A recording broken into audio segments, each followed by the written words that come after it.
May girlfriend ako noon, si Myla. Mahilig siyang magluto at mahilig din sa karning exotic. Tuwing may inuwan kami ng bayaw kong si Kuya Ron, lagi siyang nag-aalok na siyang maghahanda ng pulutan. Masarap talaga siyang magluto, lalo na ang adobo at sisig. Kahit anong ulam na gawa niya, malasa. Pero hindi ko alam na minsan pala, hindi ko alam kung ano ang niluluto niya. Noong gabi ngayon, nagkayayaan kami ni Bayaw na mag-inuman sa bahay habang wala si ate. Siyempre si Myla ang nagpresentang maghanda ng pulutan. Nagluto ako ng espesyal, sabi ni habang nakangiti. Pagdating ng pagkain sa mesa, ang bango, may adobo, may kilawin at may pritong laman na parang baboy. Kumain kami ni Bayaw ng walang tanong-tanong. Ang lambot ng karne, ang sarap ng timpla. Anong laman to babe? Tanong ko. Napangili lang si Myla. Secret, basta masarap yan.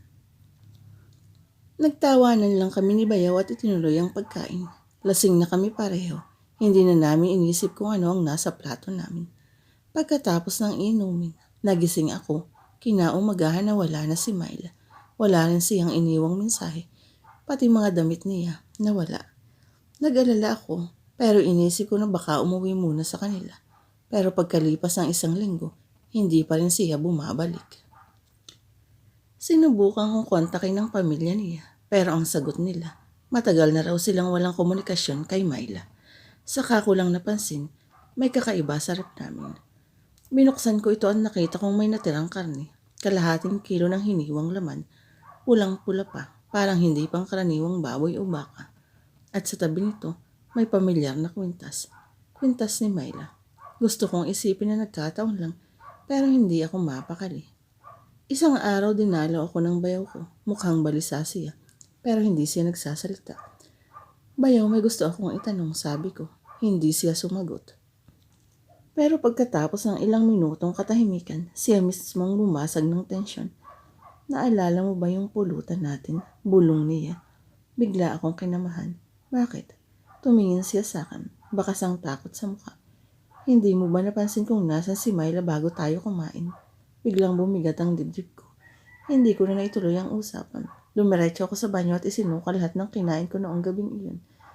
Myla, si Myla ang pulutan namin. Ngayon hindi ko alam kung paano nangyari. Pero isang bagay lang ang sigurado ako. Hindi ko na siya makikita ulit. At sa bawat kagat ng adobo, sa bawat subo ng kilawin, huli na nang malaman ko ang pinakain namin. Kaya ang taong pinakamamahal.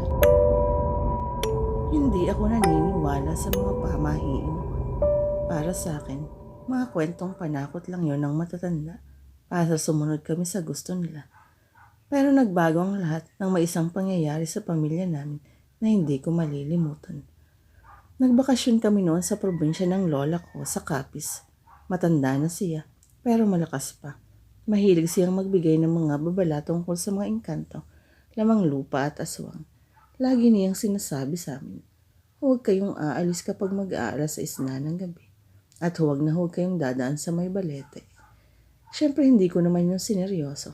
Ang kapatid kong si Jun naman, mas lalo pang naging matigas ang ulo. Tawang-tawa pa siya habang ginagaya ang tono ng boses ni Lola. Huwag dumaan sa balete, baka kunin kayo. Ha ha ha, pangaasar niya. Lola just shook her head. Sinasabi ko sa inyo, makinig kayo. Isang gabi, niyaya ako ni Jun na sumama sa kanya sa bayan. May binili lang daw siyang alak kasama ang mga pinsan namin. Naalala ko ang babala ni Lola. Pero ang kulit ni Jun. Ano ka ba? Hindi ka ba lalaki? Takot ka ba? Dahil ayoko namang magmukhang duwag, sumama ako. At para lang patunayan na matapang siya, dumaan na kami sa puno ng balete. Tahimik ang paligid. Walang hangin. Walang kahit anong tunog ng kuliglig o palaka. Nakakapanindig balahibo. Napasulyap ako sa puno. Para bang may nakatingin sa amin. Ang boring naman. Wala na mga aswang eh. Natatawang sabi ni Jun. Tapos bigla siyang tumigil.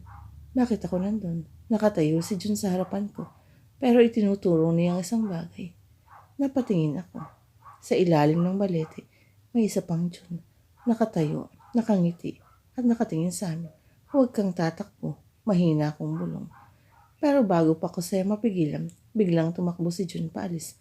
At sa takot ko, sumunod ako. Pero habang tumatakbo kami pauwi, may napansin ako. Si June na nauna sa akin, naging 3, naging 4. Lahat sila, pare-pareho ng itsura niya. At lahat sila, tumatawa. Hindi ko alam kung paano kami nakauwi. Ang alam ko lang, pagdating namin sa bahay, walang-wala na si June sa likod ko. Dumiretso ako kay Lola, nanginginig at umiiyak. Sabi ko si June na wala siya. At doon lang ako kinilabutan sa sagot ni Lola. Sabi ko sa inyo, makinig kayo. Buong baryo ang naghanap kay June, pero kahit anong gawin namin, hindi namin siya makita. At ang mas nakakatakot, kinabukasan, sa ilalim ng puno ng balete, may natagpo ang damit niya. Malinis, walang dugo, walang kahit anong sinyalis ng bakas. Parang hinubad lang at iniwan doon. Hindi na namin siya nakita mula noon. At simula nang mangyari yun, hindi na ako sumuway sa matatanda. Dahil minsan ang babala nila, hindi